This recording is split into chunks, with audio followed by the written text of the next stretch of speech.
అందరికీ నమస్కారం. నిన్న వైసీపీ నాయకుడైనటువంటి అంబటి రాంబాబు గారు చేసిన కామెంట్స్ ఏవైతే ఉన్నాయో సభ్య సమాజం కూడా తలదించుకునేలాగా సిగ్గుపడేలాగా ఉన్నాయి. వైసీపీ నాయకులు కార్యకర్తలు ఎవ్వరైనా సరే సిగ్గుపడాలి ఆయన చేసిన కామెంట్స్. ఎందుకంటే రాజకీయాలు అంటే రాజకీయ నాయకులు అన్నా కూడా ఒక గౌరవము మర్యాద ఉంటుంది ప్రజలు. కానీ వీళ్ళు చేసే వికృత చేష్టాలకు మాటలకు అసలు రాజకీయ నాయకులంటేనే ఒక జోకర్లుగా లేదంటే రౌడీ వెధవలుగా గుర్తింపబడుతున్నారు.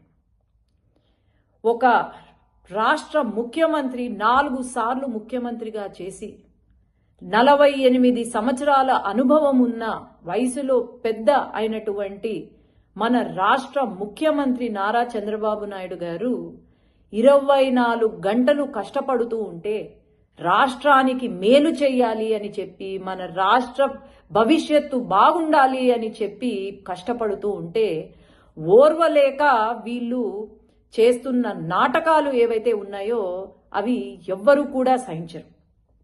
ఏంటండి ఆ మాటలు?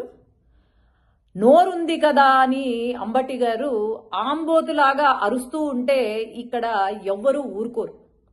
ఈరోజు ముఖ్యమంత్రి గారికి నేను క్షమాపణ చెప్పాలనుకుంటున్నా. ఎందుకంటే మాకు ఆయన ఆర్డర్స్ ఇచ్చారు.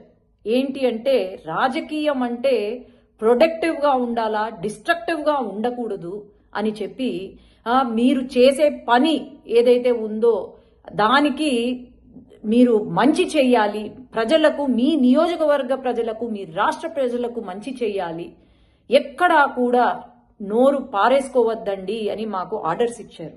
కాబట్టి ఇంతవరకు మేము చాలా ఓర్పుగా మా పని మేము చేసుకుంటున్నాం. కానీ ఈరోజు ముఖ్యమంత్రి గారికి క్షమాపణలు ఎందుకు అంటే మీ గురించి మాట్లాడితే మాత్రము మేము ఊరుకునేది లేదు సార్. ఎందుకంటే ఈరోజు మరి నిన్న ఇన్సిడెంట్ ఎక్కడ జరిగిందో మా రాయలసీమలో అయితే జరగలేదు. అదే గనుక రాయలసీమలో జరిగే ఉండుంటే కనుక కనీసం మీ కారు కూడా ముందుకు పోయేది కాదు అని నేను తెలియజేస్తున్నాను. కారుతో పాటు మా వాళ్ళు పాతి పెట్టేవాళ్ళు అని కూడా నేను తెలియజేసుకుంటున్నాను. ఏంటండి ఆ మాటలు? ఆంబోతులాగా ఊరి మీద పడ్డం కాదు. ఒక లాయర్